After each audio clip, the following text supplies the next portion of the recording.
Les branches frappent un peu à la tête. La chaîne de télévision Army TV est en visite à la 47e brigade mécanisée Magura. Nous avons un déballage complet du char de l'oncle Sam, Abrams M 1A1. Les gars vont maintenant raconter les avantages et les inconvénients. Il y a toujours des inconvénients. Et comment ce char effraie tout simplement notre ennemi. Le char Abrams est un char de combat principal américain. Le M1A a un SA bien connu. Son principal avantage est sa précision, son excellente stabilisation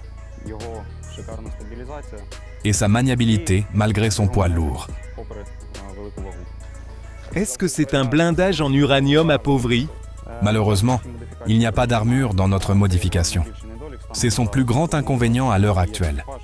C'est pourquoi, en tant qu'équipage et en tant que bataillon, la première chose que nous aimerions de nos partenaires américains est qu'ils nous fournissent un blindage réactif, afin que non seulement les flancs, mais aussi la tourelle soient protégés. Cela permettrait d'augmenter le niveau de survie des équipages. C'est le blindage américain ARAT. Il fait son travail.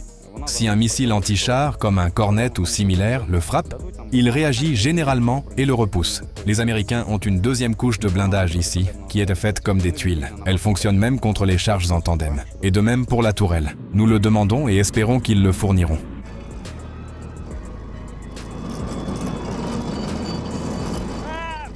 Les optiques sont juste suffisantes.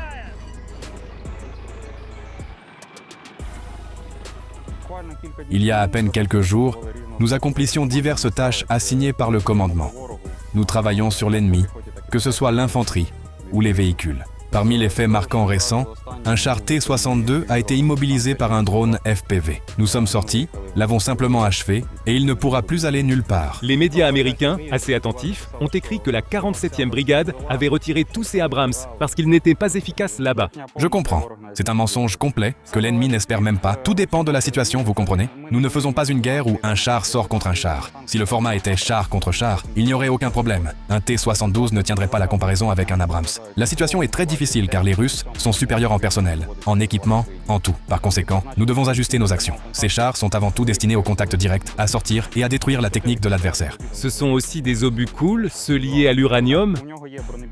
Oui, ils disposent d'obus perforants à l'uranium appauvri. Ils fonctionnent très bien. Ils transpercent le blindage.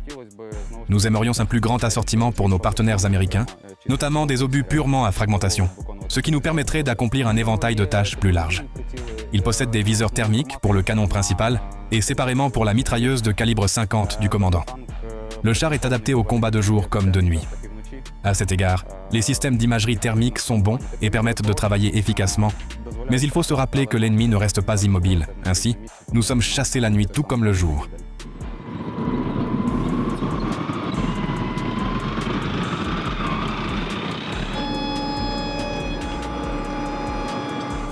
Ce sont des larmes de bonheur, de la possibilité d'être le premier journaliste à rouler à un Abrams. Mais je plaisante, en réalité c'est le vent.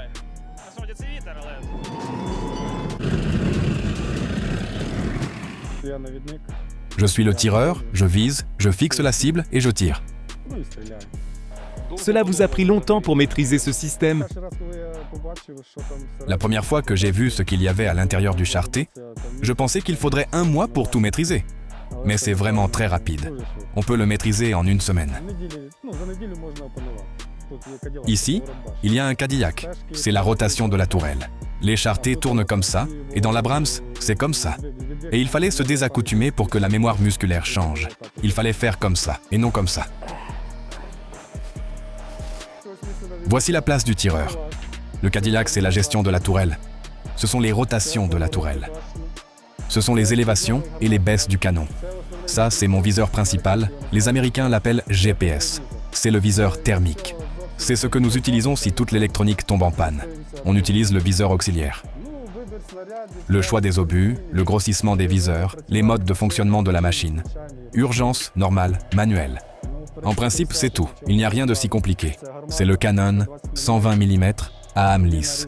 La portée efficace de destruction va jusqu'à 4 km. Boîte automatique. Nous l'avons renouvelée en Allemagne, sur le polygone, à la base de l'OTAN, comme sur un scooter. C'est-à-dire conduire comme un scooter? Oh là là! On dit que le blindage frontal n'est pas très bon ici. Comment vous sentez-vous lorsque vous partez en mission de combat? On raconte qu'il est à le plus fort et que la main de Zeus ne le transpercera pas. Mais malheureusement, ce n'est pas le cas. Il y a eu de grands assauts de la part des Russes. Nous sommes sortis contre eux.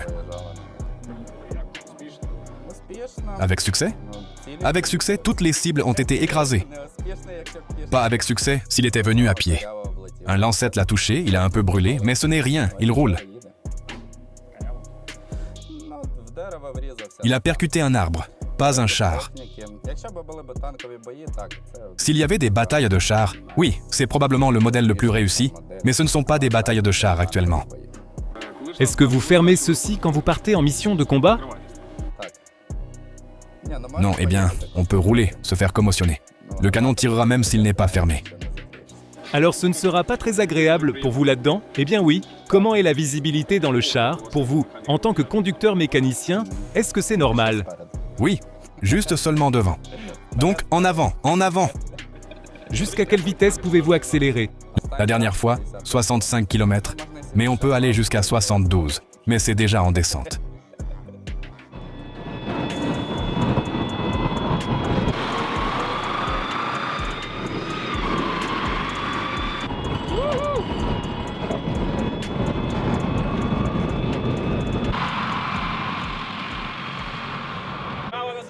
L'exercice s'appelle « Adieu mes genoux ».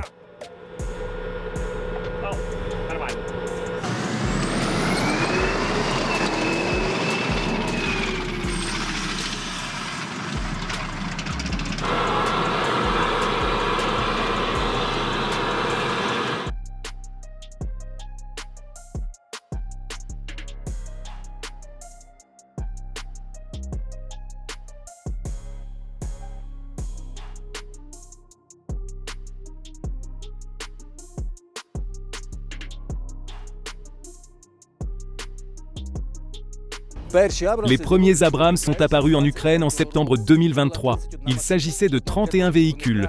Cependant, pour qu'ils fonctionnent correctement, il fallait créer les éléments de protection appropriés. Dimitro, le commandant de cet Abrams, montre ce qui a été modifié en premier lieu. Eh bien, c'est ici que vous voyez, sur la caisse, les blocs de protection dynamique ARAT. C'est le blindage standard américain que nos partenaires américains nous ont envoyé. Les chars en sont équipés presque dès leur arrivée en Ukraine. Ce que vous voyez plus haut sur la tourelle et aussi en dessous du conducteur, ces petites briques, c'est le blindage réactif Contact 1. C'est nous qui l'avons directement soudé. Nous avons réfléchi à la manière de le fixer, de l'accrocher, de le disposer. Pour une raison quelconque, les Américains ordinaires, et pas seulement eux, s'en moquent beaucoup. Ils ont beaucoup de mèmes sur la façon dont les Ukrainiens recouvrent tout de boîtes contact, des chars au F-16. C'est assez étrange de voir qu'ils s'en moquent, car en réalité, nous savons que cela sauve des vies et protège notre équipement. Dimitro raconte qu'il est à la guerre depuis les premiers jours de l'invasion à grande échelle. Il a commencé son parcours de combat depuis la direction d'Avdiivka. Le commandant se souvient qu'il n'avait absolument pas prévu de devenir le dompteur de cet énorme monstre. Mais le destin en a décidé autrement. Maintenant, il ne s'imagine plus en dehors du char. Ce char est maintenant comme un fusil de sniper après l'entraînement de base. Dimitro a été envoyé en formation en Allemagne, avec qui le gouvernement américain avait convenu pour la préparation des tankistes ukrainiens. Il y a une nuance. Ce char est très lourd. Il peut changer de poids en fonction de la modification, en fonction de ce qu'il y a à l'intérieur. Disons, 65 à 68 tonnes. L'un des messages de la propagande russe est que ce char est incroyablement lourd et qu'il ne passera nulle part. De la ferraille vieille de 50 ans. Une machine absolument incapable d'avancer en tout terrain. La pratique montre que c'est absurde, car malgré son poids, il est très maniable et très rapide. En réalité, cette redoutable machine inspire une peur considérable aux Russes. Les Abrams sont conçus en tenant compte de la sécurité de l'équipage et de la facilité de mener des opérations de combat. Ils possèdent de nombreux avantages techniques par rapport à leurs homologues soviétiques. Par exemple, ils sont équipés de caméras thermiques et de télémètres laser. Ici, les viseurs nocturnes et thermiques sont bien meilleurs. C'est-à-dire que nous pouvons voir un char ennemi, un BMP, un BTR à une distance allant jusqu'à 7 km. Nous sommes capables de frapper au maximum à une distance de 4 km. De plus, il dispose d'un viseur panoramique pour le commandant, d'un système de conduite de tir intégré et de dispositifs d'observation à visée qui assurent une vue plus efficace du champ de bataille et une grande précision de tir. Une caractéristique importante du char est que tous les mécanismes de commande sont numérisés. Cela permet d'agir en coordination avec d'autres moyens de combat sur le champ de bataille en tant que système unifié. L'équipage d'un Abrams, ce sont 4 personnes. 3 sont assis dans la tourelle. À cette place travaille le chargeur. Ses fonctions sont les suivantes. Prendre un obus qui pèse environ, je dirais environ 25 kg, ou même plus, près de 30 kg. L'intervalle entre les chargements peut atteindre 6 à 7 secondes, et il peut y avoir 7 à 8, 10 à 12 tirs. J'imagine à quel point ce chargeur doit être musclé. Le commandant adjoint de bataillon, dont l'indicatif est cordon, raconte que la vulnérabilité de l'Abrams dans les conditions modernes a été révélée avant tout par les nouvelles menaces aériennes qui n'existaient pas auparavant. Il s'agit de la très forte concentration de drones dans le ciel, tant de reconnaissance que kamikazes. En premier lieu, nous avons ajouté des mangals, nous avons ajouté un filet. Et nous avons également ajouté la protection Contact 1, car il y a eu des cas, au début de l'utilisation de ces chars, où leur principal problème était les missiles anti-chars guidés. Nous avons eu beaucoup de chars endommagés par des missiles anti-chars. Quand cette protection n'existait pas, si un missile anti-char touchait, il pouvait détruire complètement tout le char. Il entrait du côté du conducteur mécanicien et ressortait de l'autre bout de la tourelle. Après chaque sortie de combat, le véhicule subit une inspection technique. Il est rare qu'un char retourne à sa base indemne. Mikola, le conducteur mécanicien avec l'indicatif Zozulia, est justement en train d'aider le char à se remettre en état. Et ici, il y a eu un impact sur le côté gauche. Nous avons tout ressoudé là-bas. Il y avait une bosse. Mais il a résisté, Dieu merci, ma petite chérie. Il ne m'a pas laissé tomber. Ce char a déjà survécu à 3 combats. Il y a eu 3 impacts, donc chaque fois c'est différent. Encore un peu de travail, dit Zozulia, et la machine sera de nouveau prête à aller au combat. Il faut encore changer 2 blocs Arat, parce que les couvercles, vous voyez, se sont envolés. Tous les doutes selon lesquels les Abrams ne feraient que ralentir nos forces armées ou qu'une machine aussi lourde s'enlise dans la boue se sont avérés vains.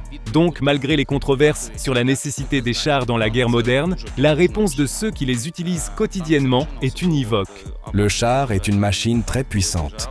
Un char, surtout un Abrams, qui entre en contact direct, eh bien, je peux vous assurer que l'ennemi a très peur lorsqu'il voit une telle machine rouler sur lui. Et cette machine peut causer beaucoup de dégâts à l'ennemi. Les milliers de chars russes brisés et détruits témoignent éloquemment en faveur de l'équipement américain. Un équipement que les Ukrainiens ont non seulement maîtrisé, mais aussi considérablement amélioré.